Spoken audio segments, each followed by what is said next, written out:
What's up guys, it's Alex Rome here, and today I'm going to show you how I made this.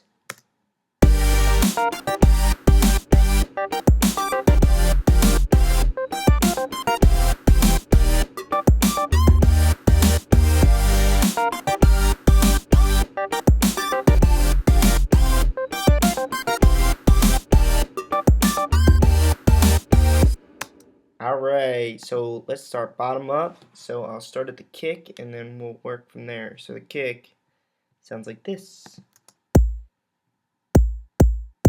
That kick I actually made with Sylenth 1, I believe, or Massive. I made this little segment like a month ago, so I don't really remember everything that I use to make certain things, but this was either Sylenth or Massive, and I have videos on my YouTube channel how to make a kick with Sylenth 1, so you can watch that and it'll show you how I may have made that kick. So I definitely I used one of them though. So now let's take the kick and go to the bass line. Bass line is super simple.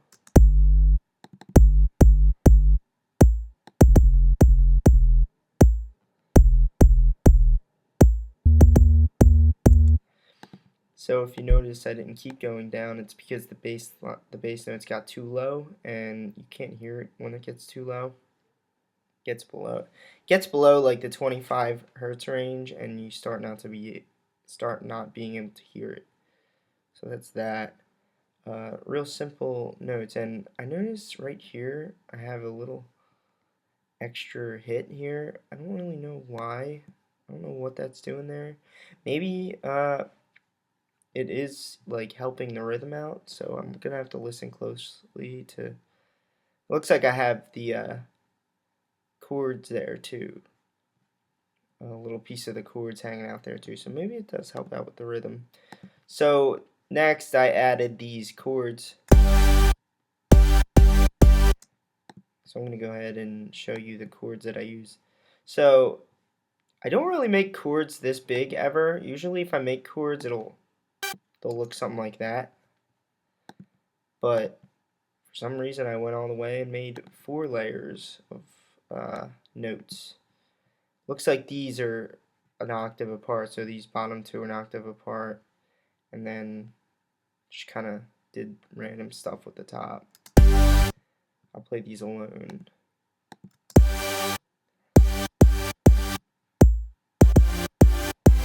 Oh, so there is a kick there on these. There is a kick on those guys, so that answers that question. And I noticed I used Nexus 2 here, which just a preset without you. It's from the expansion pack called Hands Up Leads Volume 1. It's this preset is my favorite. It's my favorite Supersaw lead. I can't make one sound that nice with Sylenth 1 because I'll show you why. I'll show you the Supersaw lead that I made. I layered those with. These are the ones I made with Sylenth 1. If you notice, they sound quite different. So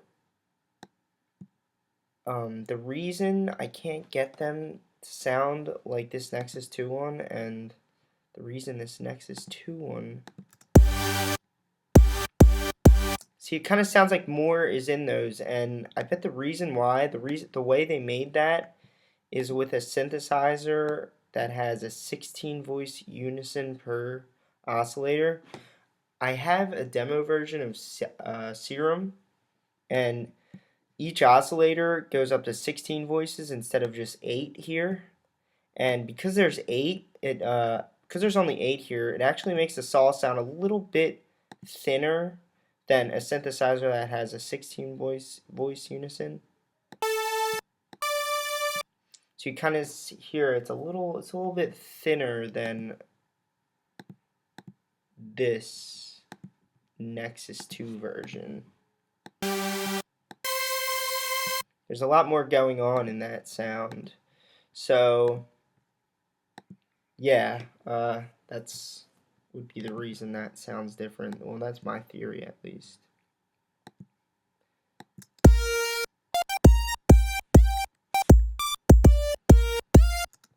So I didn't actually show you what I did here to make this, but I'm not really going to explain how I made every sound in depth. I'm just going to briefly show you because I make like different videos that show how I make these sounds because it's very time consuming when I do that.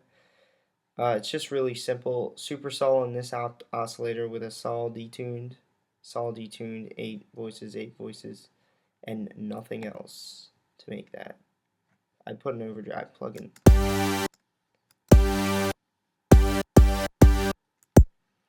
Yeah, so that's that. These are the leads that kind of like stay on top of the chords. So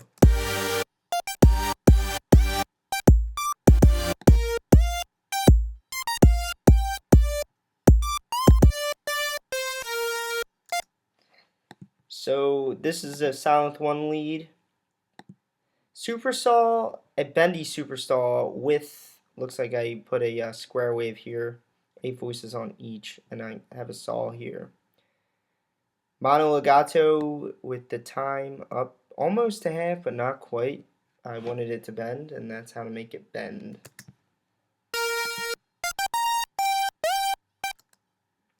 So after I got that laid down, all this stuff laid down, and the kick and the bass, obviously I put the snare.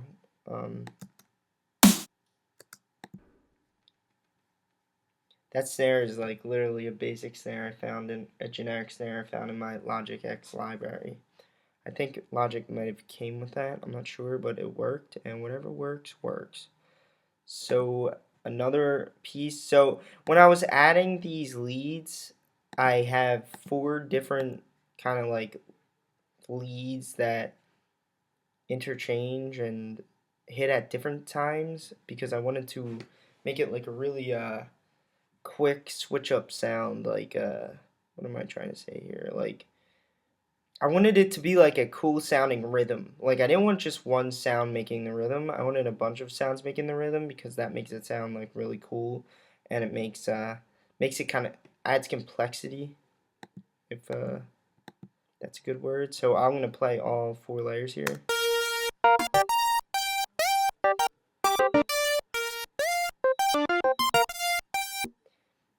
So if you hear, I kind of just had this one going, and then I have like these spaces in between the big chords here, and those are where I was gonna fill up. I was gonna fill up these spaces with different sounds. So I have this lead, and then I put this lead in. Whoops. So together, that's what it sounds like together. And then I added the classic electric piano with no effects. So you hear it kind of gets a little quicker, and then I added another sound here. What did I add? Let me hear what I added here. Oh yeah, these little pokey things. I made these pokey things like a year ago. I don't really know what I did, but they sound like this.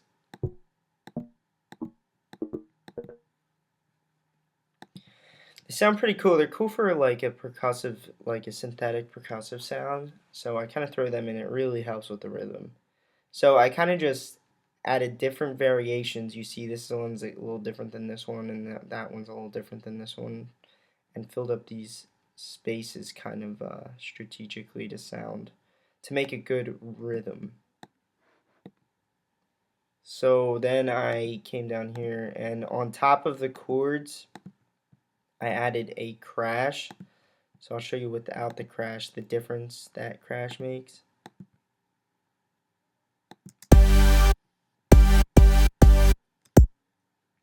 So that's without the crash, and then this kind of opens it up, makes it like a lot brighter. And then I have the worst drums I've ever put into a song. That works. Sometimes I listen to it, and then other times they just don't work.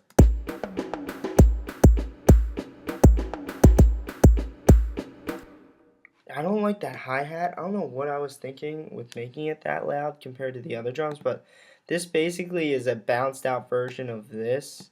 I had all these layers filled up with drums, and then I bounced it into this. I should have kept it unbounced because I hate those hi-hats, but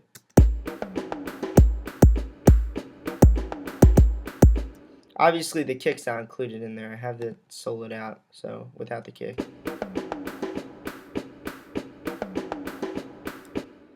I don't like that hi-hat, and I don't know why I didn't change it, but whatever, it's kind of like too late now. Now I have to redo every drum if I want it changed, and this isn't really worth it because I'm not gonna do anything with this song, so I'll play from here. It's kind of the breaks okay, or the build, if you will. And then I'll play it all together so you can hear it one last time. And hopefully that won't happen again.